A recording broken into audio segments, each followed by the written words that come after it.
is you're going to have this thing that's going to happen here that's called I call it this. I don't know what they call it really, but I call this the messy middle. What do you think that means? Where it's not figured out yet. There's going to be a lot of little chaos right here, which starts about mid-July. Hey, this is Blake Sloan. I've been selling real estate over 14 years. Our team of highly trained professionals, along with our unmatched marketing, has sold thousands of homes here in the Myrtle Beach area, and this is how we do it. Today, I'm just going to talk about what we talked about last week. This is my notes from my mastermind last week. I typed them up, and I had them printed out at Office Depot. But like, there's just a lot of stuff I went through that we'll talk about, and I'm not going to go too deep. They're too long today, but just a lot of good stuff we learned. What do you think the main thing was about? What do you think everybody was talking about? The lawsuit, right? It was the whole thing pretty much for days on days. My number one takeaway from it is that we're in a really, really good position as a team, as a brokerage, because that was like the top teams in the country there. Some sell 1,000, 1,500, 1,800 houses a year. There's probably 5 or 6 guys that sell more than us there, maybe 7 or 8. And everybody there sells like 400 homes or more. But we're like the only ones that have like badass buyer presentations and all the 3.5% and 12-month buyer. So I felt pretty good about that. Everybody else is catching up in terms of what they're doing, right? So that's a good thing. But there's just going to be a lot of chaos with that. And I think we're already seeing a lot of that in terms of objections and things like that. And so it's just kind of an overall overview of like my main takeaway of what everyone said. So what we're going to kind of look at is you have us now, right, here, and then we're going to go into 2025. And then we have right now until the new rules kick in, right, which is that you can't offer an offer of compensation on the MLS directly, right? There is a wild card in there that states that the DOJ may not allow any offer of compensation, which will really be difficult in that scenario, but we still do pretty well. It'd be like basically doing a FSBO every time.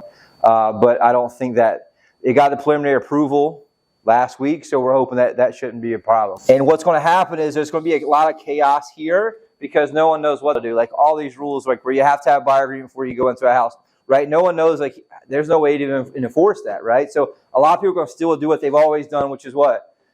Open doors and let people in, right? And so there's a lot of questions about open house. It did get clarified for that. So if there's an open house, you don't have to have somebody sign anything to see the open house because you're technically a sub-agent or the listing agent for the seller. Does that make sense? There's no real issue in that. But what's going to happen is, and here's why I wanted to kind of just talk about this, is you're going to have this messy middle that's going to start about July, mid-July. They don't even have the exact date. I think it says late July that's supposed to take place, right? And then what's going to happen is from August 1 on, it's going to be a little bit of chaos, like I would say bumps here. And you're going to have basically a splitting of two things. You're going to have here, a lot of agents here are going to have really a mass exodus. Why do you think that is? They have no value on the buyer side, right? They have no value proposition. They have no way to articulate it. And they've been doing it one way for 15, 20 years. And when things change, they're not going to be willing to change. Thankfully for us, we're not going to be in that boat because we already do things a certain way. Is it going to be more difficult? Yeah, I'm going to talk about that in a minute. You're already getting some of those objections, right? And so we've already had them on the seller side a little bit. Had one yesterday. So you're going to start having that. And the flip side, right, you're going to have the other side of the other agents are basically going to be split here. And you have this new place where the agents that make it through into Q1, Q2, 2025 are going to make more money, right? And they're going to be here with less competition. Just facts across the country, right? And so that was what everyone really just kind of talked about, what you're going to see happen. One gave the example of you're just going to see like every agent without value or without any ability to articulate value is going to just run for the portholes because there's going to be no way for them to get paid, really. They have to figure out how to get paid. Thankfully, we've been doing this for a while in terms of how we do it in closing calls, and I think people are going to finally be able to come around to that. But it gives the ability to charge more money in many cases. What a lot of people think is you're going to see top agents charge more, a lot of agents charge less. There's going to be this part here in the middle where everybody who is desperate, what are they going to do?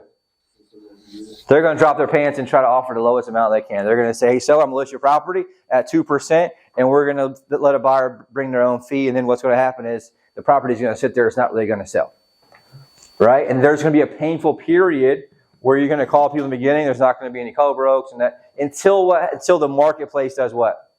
It flushes them out, right? Because they don't have value. What you end up having in any case, there is no value, no differentiation, is people just tend to race to the bottom.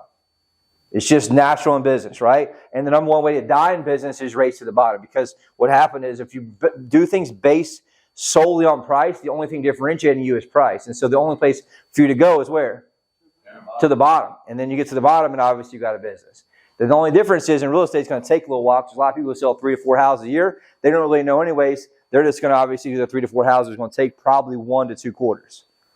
And so the one way that the CEO of, he kind of said it, who I've known for years and years, is he says basically going to be a fist fight, which I could kind of see that overall, right? And so when I was just kind of taking all this data and putting it together and thinking about it on the plane and stuff, I wrote down 4 main things that are going to make the difference and who dominates, who doesn't, right? Number 1 is the ability and skill set people have in their scripts.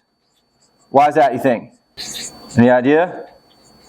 Scripts work. You have to have your word tracks out in, period. Because what's going to happen, you have to learn how to shift the new worldview of these sellers and also the buyers that are coming in based on a massive, massive media propaganda campaign that's happened in lockstep since this entire thing went down, right? That's something we were talking about. We were there too. Is like we all went through COVID. What'd you notice with the media? Lockstep, the exact same message. Didn't matter what news station it was, if it was national, if it was local. Lockstep. All of a sudden, this lawsuit comes play. What they have? Lockstep, which is what? 6% is dead, right? Which there's nothing even as close to that anywhere. And that's what a couple of the CEOs of mine was like, you have a massive job to really battle disinformation. And I don't like that word, but what it was just flat out lies coming from the media, which the consumers now believe. And so we have to be able to go back and do what? Control or change the narrative with them to bring them back to the facts. Does that make sense? And I'm going to talk about that in a few minutes, how we're doing that, and really the key part here. So it's important to be able to do that. The one way to do that is through scripts. Okay, the second one is objections. In the next 60, 70 days, you have really one main objection that we have to work on every single day. What do you think it is?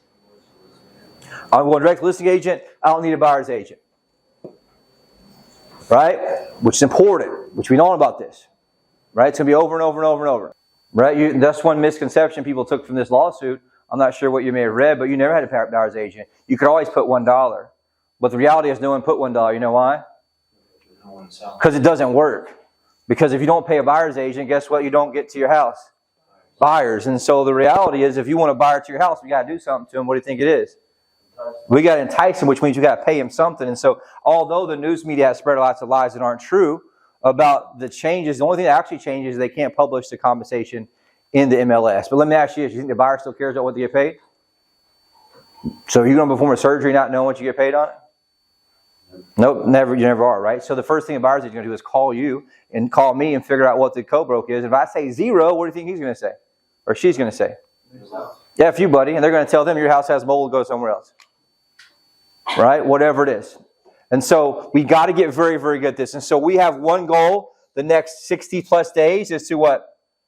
Master these fucking objections. Because you're going to really get it. The only difference in what I think is going to happen is before there was no stacking on the buyer side. So like on the listing side, we're going up against 6 people, 4 people, whatever it is, and then we have to establish a fee up front.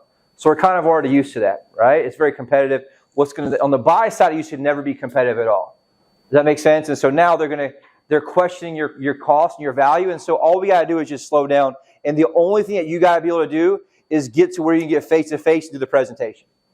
Does that make sense? Because the buyer, they think that you just do 2 things. What is it? Show houses and just write the offer. Right? And we got to start having these conversations. I'm going to go deeper and teach all this. Like I have a list of like 41 things that buyer's agents do and all this stuff. And we'll take it and say, look, who's going to fill out the contract? Who's going to fill in the blanks? Right? Do you understand the contract? You start asking questions. I'm going to talk about that in a minute. We call it controlling narrative. But what we're having to do is just we're up against this to shift. And so part of my goal today was like to wake you guys up. Like, look, most everyone in here are not going to go. I thought about going through the whole room. I don't want to waste that much time. And so if I know this is the number one most deadly objection I'm going to get the next, I don't know, let's say 9 months, 10 months, I've got to master that one first. You guys with me on this? This is more important than talk to my spouse, right? Think about it, whatever it is, because there's a misconception right now that they can just go directly to the listing agent and they don't need to do anything. And there's going to be a problem on the listing side where we're going to go up against agents who are saying, well, no problem, I can list your house for 2.5% or 2%, and then you're going to have to be able to justify 3 times that, which is kind of difficult, right? And so we got to make sure that we're able to have this ability, which is why this is number 2. 1 and 2 are kind of together because my scripts, the better I have my scripts, the less objections I have. You guys with me on that? And so that's why it's important. And so if I can do a little better on the front end and my scripts and word tracks are really in line, I have less objections. Does that mean I'm not going to get objections? No. And so I want to make sure, and here's the thing, you want objections because the only way to change somebody's mind is through some back and forth through questions and have that kind of dialogue or chess match, so to speak. But I want you guys to be 10 moves ahead when it comes to chess right here. You guys with me? Third most important piece here is value. Because right now the value is really under a microscope. They're wondering every single thing. The news has told them for months on end right now that 6% is dead. It's on every news media outlet. It's just absolutely ridiculous, right? So what's happening is we have to be able to articulate the value that we have. And hey, look, here's why. Okay? It's going to be different, but in that challenge comes opportunity. Are you with me on this? So if I can get really good on this the next 60, 70 days, guess what the masses aren't doing? They're not doing anything. They can't wrap their head around what's happening. We've already been doing this for 10 years, almost 20 years. And so the reality, I started this in 2008. So whatever, how many years that is, a lot. And so what's happened is we got to make sure that we understand that we have, there's a guy that's actually with me, one of my close buddies. We were talking about, we already had this thing on lock for, almost 2 decades now. And now other people are finally coming around to it. We were surprised that so many teams there we're still running out showing houses without any agreements. And even a lot of the solutions, like solution, is they want to do a 1-day, 1-property buyer agreement, which is totally worthless, right? So, that was one of the things that they were bragging about on stage. I'm like, well, that's not going to do anything because the technicality is that MLS wants you to have a buyer agreement in place to show a property, right? Which I think that's a big advantage. If everyone goes to 1-day, 1-property buyer agreements, that's going to make it a lot easier for us. My biggest fear was that the competitors got good and do what we do and signed everybody to 6 months or 12 months, and all of a sudden there's less buyers for us because everybody's getting locked up on the first showing. You guys with me on that? So that was good news to me to understand and going through this process and learning of all right, well, if they're going to do dumb like that, we're going to come in and give value and say, look, here's what we do. And the other agent did a 1-property one. Yeah, but that's because they just showed you 1 property. They're not doing anything else with that, right? Let me show you how you can have a real estate resource for life. We can provide massive value. You don't got to worry about calling 16 different agents, signing 16 different agreements, right? So that's a key part here and what we're looking at. And number 4, which allows, this is going to be the one that gets most of you, is going to be collision. Because the collision is going to have to be that much more difficult. The tough conversation with my clients, the tough conversation, when they need closing costs and you need 3% or 3.5%, guess what? That's going to be a tough conversation. And you have to battle with the listing agent as well. So you're going to. The good news is listing agent is going to be more open to this now. Before it was a little difficult. And if anything, when we have this, a conversation with the listing agent, now they can be open-minded to it. Does that make sense? Now, the one thing that was brought up to me is you're going to, the one of the guys talked about, you're going to see a lot of people starting August 1st on the buyer side are going to close a deal and not get paid anything. Why? It's not written in the contract. So after things aren't in the MLS anymore, right, we have to have some way of compensation that's documented on paper. Or they're going to get to the closing table on August 1st, and what are they going to say? What's the seller going to say? I don't got a 3% deal with you. Right? So we want to make sure that we're getting it. Now we'll train that detail when that comes along. But just anything gets locked up really starting July, we'll make sure we have the compensation lined out. For now, you can print the MLS agreement out. But once that shift happens, you want to make sure that anything locked up has a compensation agreement of some sort that word is documented. That makes sense, you guys? You can put anything you want in the contract, right? The only question is, does a lender allow that? And worst case, I'll do it to be safe in that. I mean, I don't want all of us doing that. But like worst case, the lender can say, hey, we don't do that. And you put on a separate compensation agreement, right? So, but like that's the one thing you guys just got to make sure that we're aware of this. My goal for the stage is having you guys mindset, be aware of what's happening. I'm telling you, part of me is a little frustrated. You know, we got to deal with change, right? But the other part of me is like super excited because like, I'm like, These are the best agents in the freaking country that we were with last week, and we're light years ahead of them on the buyer side. And I was really surprised that they didn't have anything on the buyer. They're trying to like come up with buyer presentations and stuff. Like I'm like, I don't share what we have because it's very exclusive to us. I spent my blood, sweat, and tears designing it, and it's owned by my association, so I'm not giving that out to anybody. So that's why they're scrambling up there. I gave a presentation last year on it, and they were mind blown how we get 3.5% and how we're able to get deficiencies and things like that. So the reality is, it's coming. It's going to be messy. So why am I telling you this? Prepare for what? Objections. Chaos. The mindset. I need your mindset to be right, but here's the deal. We cannot practice these objections in the field, right? You cannot wait till you start getting smacked in the face with these type of objections before you finally get good at it, okay? So every role play for Wednesday going forward needs to be on these two things. What is it? I don't want to pay a buyer's agent. I'm going direct to the listing agent, okay? Same thing on the listing side. I don't want to pay a buyer's agent, pay a listing. I don't want to pay a buyer's agent at all, whatever it is. And the other is going to be the other agent only offered to list for 2%. Whatever it is. And so we want to make sure that we're getting very good at that. And that I need us to, because you're going to start getting that like now, right? So we cannot wait on that overall in any way. But the last thing I want you guys to do is be here, where there's going to be some agents that aren't going to make it. Why? Because they won't get uncomfortable. But the good news is it worth getting uncomfortable for about 2 or 3 months and having a little bit of change and having to have a little bit of a fist fight to be able to get all the rewards on the top? Absolutely. Right? Just like I talked about before. And I think that, in my opinion, having high interest rates right now is to our advantage. Why do you think that is?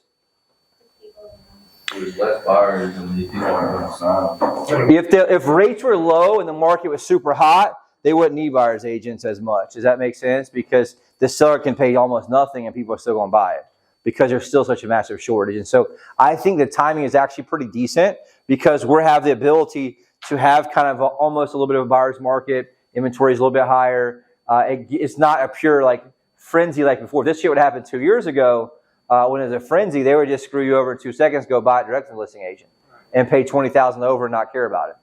Okay, and so we're going to get good at telling third-party stories, talking about this, and I'll give you guys some training. I'll role play with you on this. I have a lot of great stuff. Right back to the question earlier. I say, hey, look, if I can show you how you doing that would be detrimental to you purchasing the property, you may overpay by $20,000. Is that something you might be open-minded to hearing about? Yes. You always want to start that with why it's a problem. Does that make sense? So I don't want to say, well, if I can save you $20,000, are you open-minded? Because they don't care about that. What they care about, though, is overpaying and being detrimental to their purchase. And that's going to pique their interest. Does that make sense? And so then at that point, I'll roll into the objection handling and the scripts and dialogues. You guys with me on this? So if I can show you how you doing that, like to the objection, which is like, I want to go direct to the listing agent, I don't want a buyer's agent. If I can show you how you doing that will be actually detrimental to your purchase, and you probably may overpay by $20,000, $30,000, is that something you're open-minded to hearing about? Because what does every buyer's agent do? I'll see you most of Well, if I can save you money or open here, so you want to do the opposite, right? And I want people run away from pain, and the people run away from pain more so than they pursue pleasure.